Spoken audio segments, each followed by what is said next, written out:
আপনার এখন যে খবরটা বলবো, এটা শোনার পর আপনার হার্ট কাজ নাও করতে পারে। ভাই, আপনি আমার একটা দর্শন শিখাইছেন না?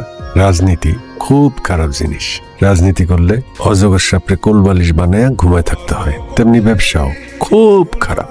খারাপ না হলে আপনি আমার স্যার, আপনি আমারে টাকা দিচ্ছেন আপনার নামে দুবাইতে ফ্ল্যাট কিনতে, আমি সেই ফ্ল্যাট আপনার নামে না কিনা নিজের নামে কিনে ফেলাইছি। কত বড় আমি, আপনি একবার ভাবছেন? আমি আয়নায় মাঝে মাঝে আমার নিজেরে দেখা ভয়ে মুই, কিন্তু আবার পরেই বুকে জড়ায় ধরি, কারণ আমি চোর হইলেও তো মানবিক চোর। আপনারা আমি আমার মাস্টার বেডরুম ছেড়ে দিছি, আমি নিজে থাকি গেস্ট রুমে। এখন কেক কাইটা আপনি সোজা গেস্ট রুমে চলে যাবেন, আমারে আমার মাস্টার বেডরুম বুঝাই দিবেন। আমি জানি আমার এখন আপনার ফাইরা ফালাইতে মন চাইতেছে, কিন্তু বেশি তেড়িবেড়ি করার চেষ্টা করেন না, করলে একদম ইন্টারপোলের ডাইকা ধরাই দেব। দুনিয়াটা এমনই পাইন।